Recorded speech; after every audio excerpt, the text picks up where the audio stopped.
What if I told you that the imposter syndrome and the self-doubts that you have was just a test to see if you are the person that you say you are? What's up, fam? It's Down Street Economics back with another visionary talk. And today we're going to be talking about overcoming self-doubt. Now, self-doubt is a real touchy subject because we all deal with it, no matter who you are, no matter how much you've achieved, no matter how great you are. We all are human, so we all have aspects where we contradict ourselves or we think that we're not doing as great as we could be doing. Now, when it comes to self-doubt, first we got to identify our patterns of self-doubt. Like, some people have different ways that they doubt themselves, right? And this could be things like fear of failure. Like, some people never get started because they're scared that they're going to fail. So that type of self-doubt stops them from even taking action in the first place. Then we have ones like uncertainty and hesitation, where you may want to start something, but you're hesitant because you don't believe in yourself yet, or you're just not certain about if that's even what you want to do. And there's other forms of self-doubt where typically people are, let's say, comparing themselves to somebody else's progress or what somebody else is doing. And me personally, I think that's where a lot of self-doubt kicks in. So like, when it comes to these different aspects of self-doubt, we have to identify certain triggers, right? We have to identify what triggers your self-doubt. I think a lot of people's self-doubt come from social media. You know what I'm saying? Me included. Like, scrolling, seeing what other people may be doing or what they got going on and the things they're achieving. You might look at that and be like, dang, like, I'm putting in the work. Why I'm not here yet, right? Or why hasn't this manifested for me yet? But it's important to stay focused on the path, because when you're doing something great, it's going to be trials and error, right? It's going to be certain things and certain mindsets that you go through to get to where you're trying to go. Like, the path is not linear at all. It's ups and downs. Like, self-doubt is basically a trick on the mind to see if you're really the person that you say you are. Are you going to trick yourself out of your spot because you're doubting yourself? Or are you going to use that as fuel and use that to push you forward even more? And that's where delusion take place, right? Like, everybody knows, like, when it comes to success, you have to be delusional, right? In a good way. You have to trick yourself into believing that you're capable of doing whatever. You really have to embody what you want to be. And you have to embody the person that you see 20 years from now that's already successful. Like, oftentimes people do affirmations and they're saying things like, I am great, I am this and that, but they don't believe it on the inside. So they doubt on themselves as they say it. We have to really embody that. We have to feel that emotion. We have to feel what that come with. The person that you are in 10 years, what is that person doing right now? How's that person feeling, right? We can't be having certain feelings that's contradicting what we want to be, because it's going to stop us from getting there. You know what I'm saying? Like, self-doubt is really a crazy trick, but those that overcome it is the ones that become successful ultimately, and the ones that continue to become successful, right? Like, some people might plateau because certain forms of self-doubt may hinder them from reaching the next step. So you have to overcome that. You have to overcome any type of self-doubt that you have. There's other things like unexpected challenges or things like roadblocks, setbacks that get in the way that may trick you and be like, and you might think, there's no way I'm gonna be able to rise above this. There's no way I'm gonna be able to make something shake, right? Like, not saying that you're thinking that 100%, but sometimes, you know, it's that 1% in the back of your mind that's like, damn, like, how am I gonna get through this? We have to eliminate that, because sometimes that 1% stops everything. And that's one thing I've been learning. Like, sometimes feeling a certain emotion for like 10 minutes a day and concentrating on that emotion can literally stop your manifestation process.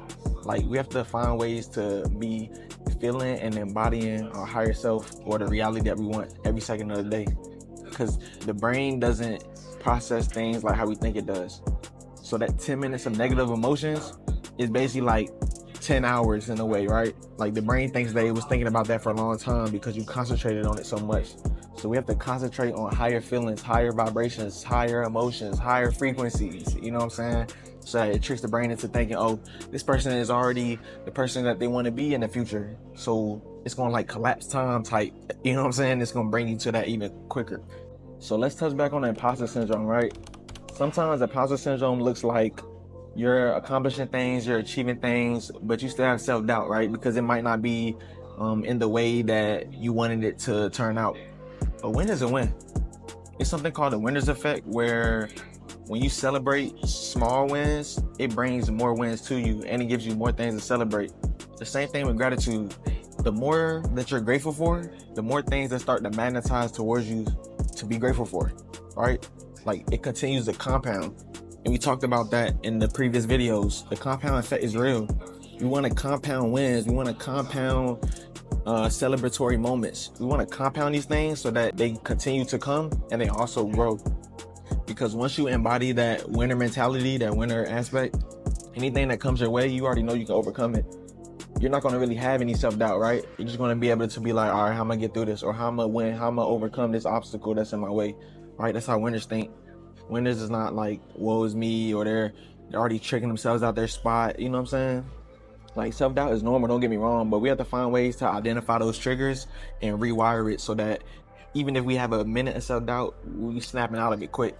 Like, in certain times where I'm thinking certain things, I snap out of it. I be like, yo, shut the f up. You know what I'm saying? Like, I have to tell myself, like, you have to control yourself for real. You have to tell the body what to do. You have to tell your mind what to do.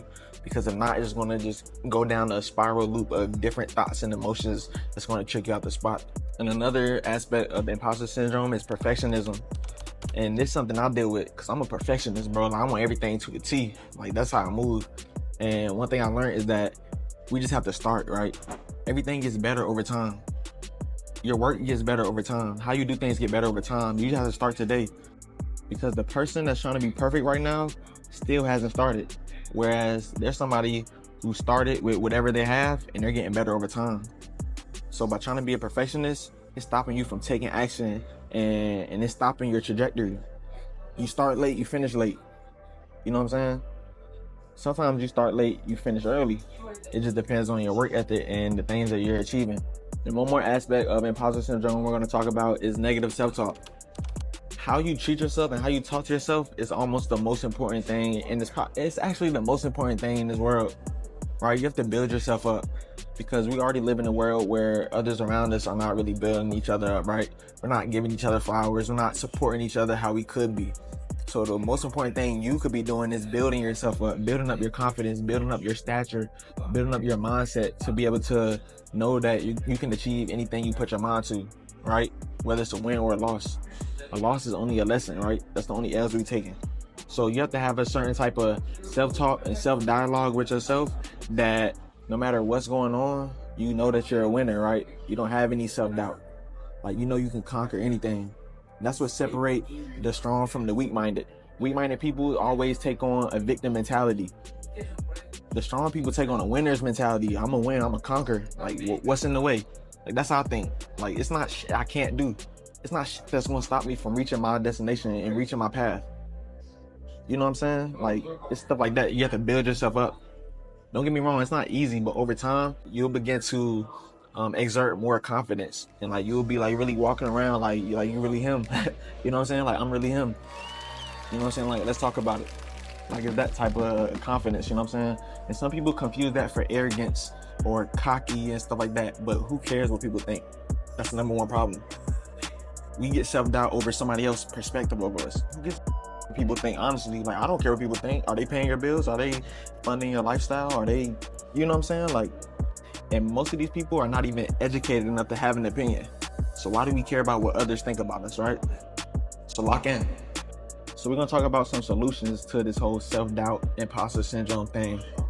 The first solution is celebrate the wins, right?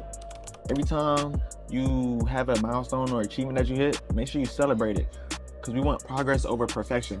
As long as we're getting better every single day, then we know that we're evolving and we're getting better. Like, anything that's not growing is dead, right? You can look at nature and you can know that. So as long as we're getting 1% better every day, we know that we're headed in the right direction. And you shouldn't be overthinking, right? Because time isn't linear, right?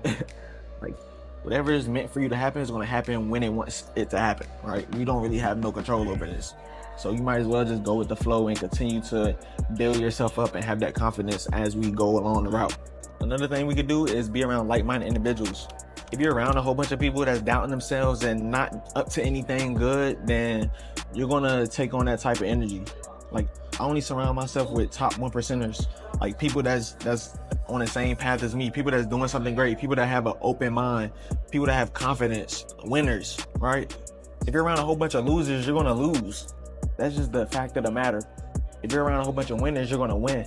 and you're gonna be able to compound those wins because you're seeing how other people win, and that's giving you confidence to win, right? You're not gonna have any self-doubt if you're around a whole bunch of winners, because they're gonna make sure that you winning too, right? And if we're not winning, then those winners are gonna come up with a strategy like, all right, how can we win? You know what I'm saying? Nothing wrong with taking a couple L's. It's a couple L's in a million. You know what I'm saying? We said this plenty of times. We're gonna keep saying it until it gets ingrained in your brain. Another thing that we can do is have compassion and grace with ourselves. And that's one thing I learned this year, like having grace with myself. Like, yo, I'm doing a lot and maybe I'm not where I want to be, but I have to have grace for what's led me up to this point.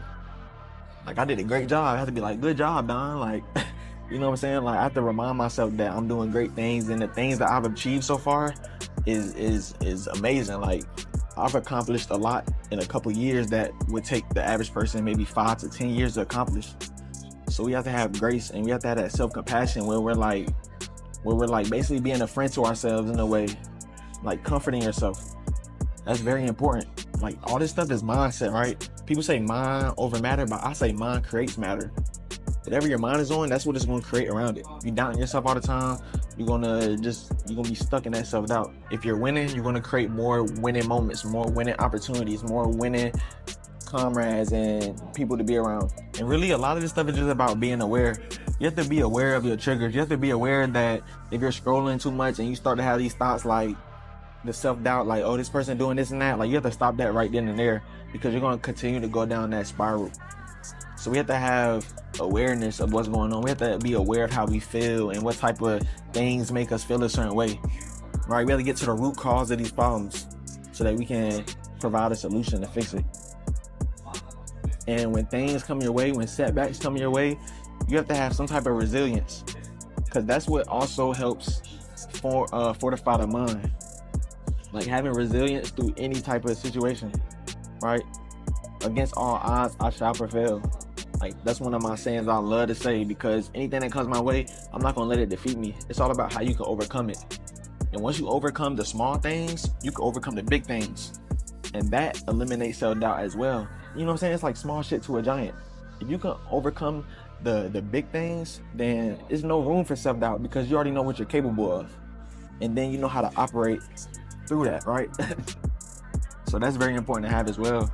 So really, all of these things is just catalysts for self-improvement, right? Like, you don't want to beat yourself up. All these things that we mentioned today in this video is to help build you up and to help keep you motivated and keep your eyes on the prize. Like, we all in this together at the end of the day. You know what I'm saying? And if you feel like you're alone, then you should join communities, right? Find communities of like-minded individuals. Subscribe to this channel. You know what I'm saying? Like, filter your content and filter your social media to things that's helping you become more confident.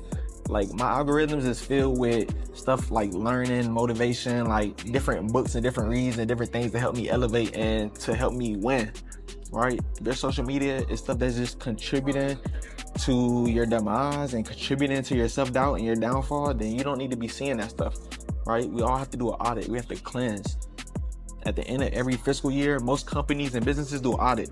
You need to audit your life right now. You need to audit the people you're around, the things you're participating in, the things that you're doing and using, and see what's helping you grow and what's stopping you from growing. Cut off anything that's stopping you from growing and double up on the stuff that's helping you grow. That's how you rewire your mindset as well. So appreciate y'all for tapping in. Make sure y'all like, comment, subscribe. We're gonna be back with another visionary talk. Peace.